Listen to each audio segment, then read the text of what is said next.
welcome to Founders Fail, Lessons Learned. My name is Jose Castillo, and I'm excited today to be talking with David Nelson, the founder of BrewFund. David, there's a great quote from Napoleon Hill that says, "Most great people have achieved their greatest success one step beyond their greatest failure." Yeah. Do you believe that to be true? Absolutely. I really think everybody talks about failure as this thing you embrace and you do, but it's very hard to do. And I think those that do embrace it see success faster, and they're able just to achieve things that they never thought were possible. So I think that's a great quote. Do you have to have failed to be a good founder? I don't think you have a choice. I think if you're a founder, you've probably already failed here and there. I think we think of failure as this big ending moment, but really failure, there's all these little moments where you're failing, hopefully quickly, and learning from it and evolving over time.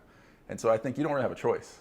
It's either you're gonna fail multiple times, sometimes multiple times a day, and you either embrace it or you let that get you down and it hurts you.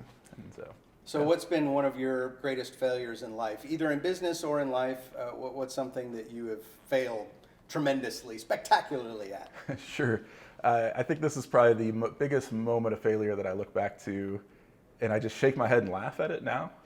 When I realized how I had failed, it was that initial shock of like, what did I do? But way back when I was in college, I started my very first consulting business, and we were doing mobile app and software development, before the iPhone came out. That was just starting to evolve. And as the iPhone came out, we had a bank come to us. It was actually a credit union. They came to us and said, "We really want people to be able to deposit checks on their phone. And we want to take a picture of it, it'll send it to our system, we'll process it, and we'll deposit it."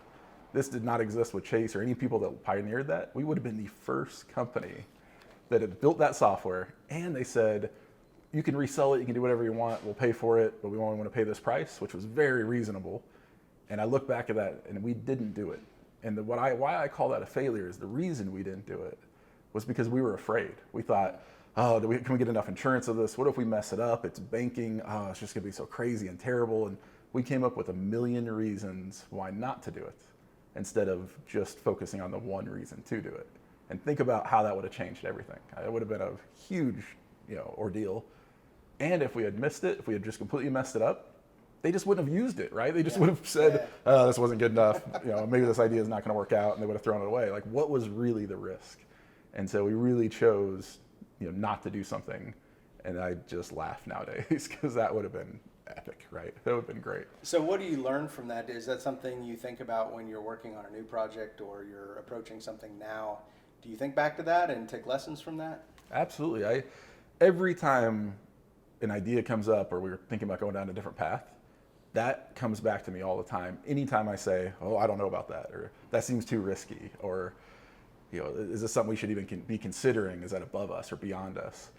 And that comes back, and maybe that'll hurt me at some point, but it's never led me astray yet, because every time I've thought, "I don't know if we should get into that, I don't know if we should do that," I've learned from that, and I find that one reason to do it instead of a million excuses not to. And so that's been a driving force, and me as in everything I do and everything I pursue, as well as the company side of it. So why do we have a culture that abhors failure? What is it in business or in our world that doesn't celebrate failure like it should? Yeah, I really think it's cultural. I think when you meet a lot of established and successful entrepreneurs, they tend to laugh and joke and talk about it openly.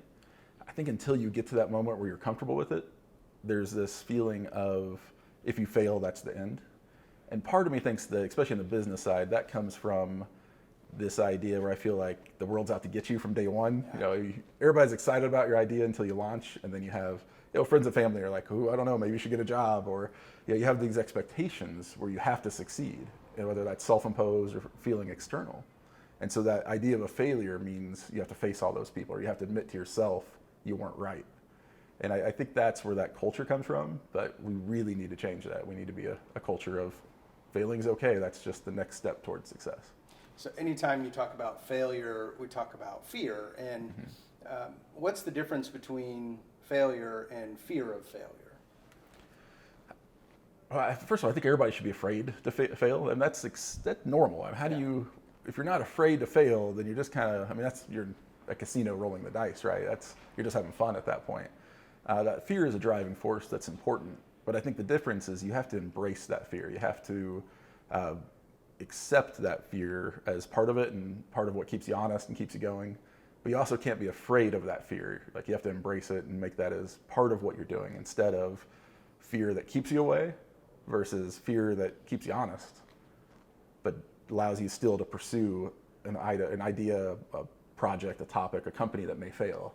And so to me, it's just a difference of being afraid of it or embracing that fear again. You know, I think it's semantics too, because you go through the list of all the things that happen to you when you're afraid and all the things that happen to you when you're excited, and they're exactly the same. Oh yeah. And a lot of it is calling failure or the fear to fail, calling it excitement of what could be, what's going to happen next. Absolutely.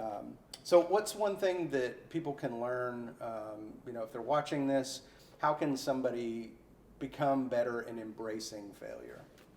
I think the first step to embracing failure is really acceptance. It's knowing that it's inevitable. It doesn't really matter what you do, part of what you're going to do is going to fail. I don't know any startups or products that I've ever seen become successful that were that original idea. And so people like to say they pivot, they try to say evolve, they say all these other things, right? But at the end of the day, we went after something, it failed, and so it evolved and it pivoted, and that was the failure, was the driving force. And so the second part of that is once you see it that way, then the fear of failure is something that's just part of it. And so then I think you just have to pursue failure. If you see a project, you need to know if something's going to work or not, instead of just assuming it's going to. And if you plan for that on day one, when something fails, you already know what to do next. I think failure catches us off guard.